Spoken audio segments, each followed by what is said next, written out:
குளம், கிராமத்து குளம்னா எப்படி இருக்குது பாருங்கள். அந்த எதிர்த்தாப்பில் தெரியுதுல, அதுதான் எங்களுடைய இங்கே ஏழுமுக்காலி, வெள்ளாட்டுமங்கலம் ஏழுமுக்காலி. இந்த இடம் பாருங்களேன், இது எங்கள் அரசமுத்திரு பிள்ளையார். இதுக்கு பேர் மாப்பிள்ளை பிள்ளையார் சொல்லுவாங்க.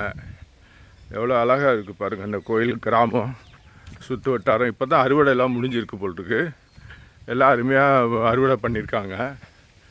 எங்கள் வயல்லாம் இருந்தது ஒரு காலத்தில், எங்கள் மூதாதையர் காலத்தில் இருந்தது. இதுதான் எங்கள் பிள்ளையார், மாப்பிள்ளை பிள்ளையார். இது எங்கள் வெள்ளாட்டுமங்கலத்தில் இருக்கிற ஒரு கோயில். இது பள்ளிக்கூடம். இந்த பள்ளிக்கூடம் ரொம்ப அருமையாக கட்டியிருக்காங்க பாருங்கள். நாங்கள் இருக்கும்போதெல்லாம் பள்ளிக்கூடமெல்லாம், நான் பார்க்கும்போதெல்லாம் பள்ளிக்கூடம்லாம் இப்போ தான் சமீபத்தில் எல்லாம் பண்ணிகிட்ருக்காங்க. நன்றி. இந்த எங்கள் கோயிலில் மிக சிறப்பு பார்த்திங்கன்னா இந்த ஆலமரம்.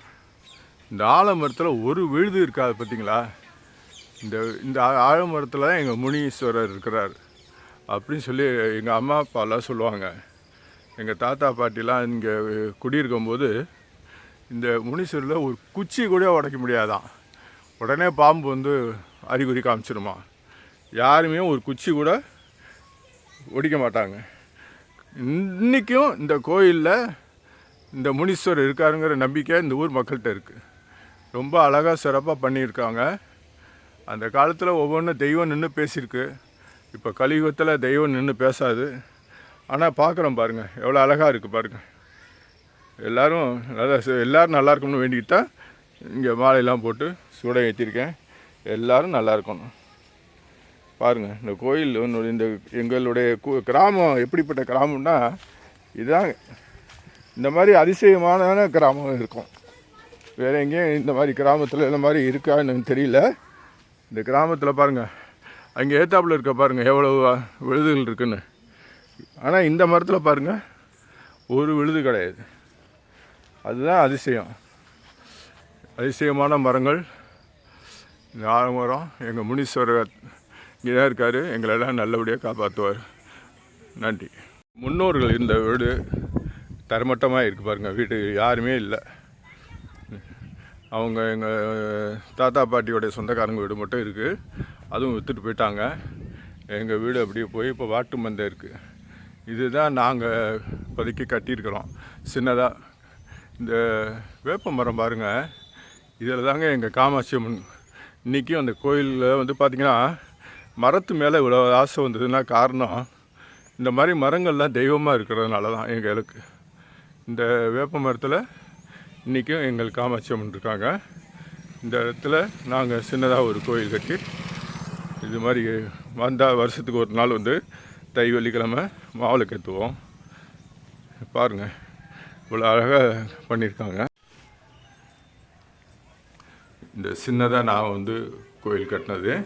அதுக்கப்புறம் இந்த பக்கம் அவங்க என்னுடைய சகோதரில் அது மாதிரி கட்டியிருக்காங்க. கேட் போட்டிருக்காங்க. எல்லாம் நல்லாயிருக்கு, பத்திரமா வச்சுருக்காங்க.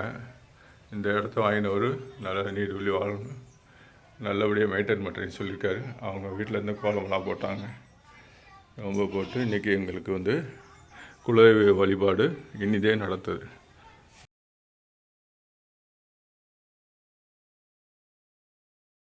இதுதான் காக்கும் ஏழுமுக்காலி கோயிலில் இருக்கிற முனீஸ்வரர். பார்த்திங்கன்னா தெரியும், நம்மளெல்லாம் காக்கும் தெய்வம் அவர் தான். எங்கே போனாலும் கூட வருவார். இந்த கிராமத்து சூழ்நிலை பாருங்கள். விவசாயம் பண்ணுறாங்கல்ல, இந்த விட்டு வர்றதுக்கே மனசு வராது. விவசாயம் பண்ணி அந்த குடும்பத்தில் எப்படி எல்லாம் இருக்குங்கிறத கொஞ்சம் கொஞ்சமாக பார்த்துட்ருக்கோம். எவ்வளோ இந்த மிஷின் வந்து இது மாதிரி 7-8 இடத்துல நடந்துகிட்ருக்கு. விவசாயம் பண்ணிகிட்ருக்காங்க.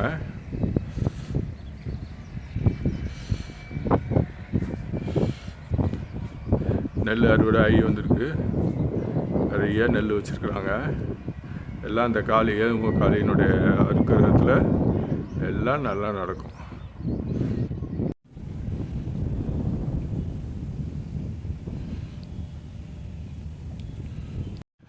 இதான் காளி கோயில், ஐயனார் காளி. நெல் பாருங்கள் அறுவடை ரெடியாக இருக்குது. எல்லாமே இப்போ வந்து சில்சப்படையில் எடுத்துகிட்டு போய் வாங்கலாம். இது இங்கே மண்டபம் கட்டியிருக்காங்க. நாடகம்லாம் நடக்கும் திருவிழா சமயத்தில். கிராமத்து குளம்னா இப்படி தான். தண்ணி எவ்வளோ சுத்தமாக இருக்குது பாருங்கள். குடிக்கிற தண்ணி இது குடிக்கிறதுக்காண்டியே வேறு எதுக்கும் யூஸ் பண்ணக்கூடாது. இது மக்கள் குடிக்கிறதுக்காண்டி எவ்வளோ தெளிவாக இருக்குது பாருங்கள். வெள்ளாட்டுமங்கலம்னா வெள்ளாட்டுமங்கலம் தான். இது காவேரி பாசனம். இதை கடைமடை பதிவுங்கிறது தான். கடைசியாக வந்துடும். இதோடு சரி. இதுக்கப்புறம் கடலுக்கு போயிடும். வேண்டுதல் இது மாதிரி நல்லபடியாக முடிஞ்சிச்சுன்னா ஏதாவது வேண்டுதல் பண்ணியிருப்பாங்க. அதான் இங்கே குதிரை. ராமன் பேர். வெள்ளாட்டுமங்கலம் ஜமீன் வச்சுருக்கேன். எங்கள் கிராமத்து ஜமீன். இங்கே பாருங்கள், நெல் அளந்து எனக்கு கொடுக்குறாரு. நெல் வேணும்னு சொன்ன உடனே எங்கள் கிராமத்து நெல் எப்படி இருக்கும் சாப்பிட்ணும். வெள்ளாட்டுமங்கலத்தில் ஒரு காலத்தில் மூடையாக வந்துச்சு எங்கள் அப்பா இருக்கும்போது. இப்போதைக்கு எங்கள் ராமன் கையால் நெல் கொடுக்குறாரு. இந்த பாருங்கள், நெல் சட்டி அள்ளி கொடுக்குறாரு. அவருடைய நெல் தான் இதெல்லாம். அவர் நெல் பாருங்கள் அறுத்துருக்காரு. இந்த பையில் வச்சு கொடுத்துருக்காரு. இந்த பையில் தான் நான் எடுத்துகிட்டு போகிறேன். நெல் ரொம்ப சந்தோஷமாக இருக்குது. கோயிலில் மாவில் ஏற்றியாச்சு. 7:45 ஏற்றியாச்சு. அடுத்த ஐயனாருக்கு ஏற்ற போகிறோம். இவர் தான் நம்ம காளிமுத்து, நம்ம கோயில் பூசாரியா. இவர் வந்து ரொம்ப நல்லா கவனித்து நமக்கு பொங்கல்லாம் வைக்கிறதுக்கு ஏற்பாடு பண்ணியிருக்காரு. இந்த பாருங்கள், பொங்கல் வைக்கிறோம் நம்ம. எங்களுடைய ஐயனார் இவர் பூசாரியா. இவங்கெல்லாம் எங்களுக்கு பரம்பரையாக எங்களுக்கு எல்லாம் பண்ணிகிட்ருக்காங்க. ரொம்ப ரொம்ப நல்ல சக்தி உள்ள தெய்வம். நம்புகிறவங்கள கைவிட மாட்டார். அவ்வளோதான் நம்ம சொல்லுவோம். நிச்சயம் நம்புகிறோம். நம்ம மாலை ஏற்றியாச்சு. நல்லபடியாக ஏற்றி முடிச்சாச்சு. எல்லாம் நல்லா இருக்கணும் வேண்டிட்டோம். விநாயகர் முதல்ல இவர் கும்பிட்டு தான் மற்ற இடத்துக்கெல்லாம் கும்பிட்டோம். இவர் வந்து நம்ம கருப்பர் இல்லை, நம்ம கருப்பர். பாருங்கள், எங்களை எல்லாம் வாழ வச்சு இவர் தான் எங்கள் பூசாரியா. எல்லாம் எங்கள் பரம்பரையாக எங்களோட பழகிட்டு இருக்கிற நல்ல ஜீவன்கள். இவங்க தான் இந்த நாட்டை காப்பாற்றுற மாதிரி எங்களுடைய நகரத்தை காப்பாற்றிட்டு இருக்கா. எங்கள் கிராமம் நல்லா இருக்கணும் வேண்டிக்கிறாங்க. நன்றியா. இதுதாங்க எங்களுடைய ஏழுமுக்காளி அம்மன். இது பெரிய வரலாறே இருக்குது.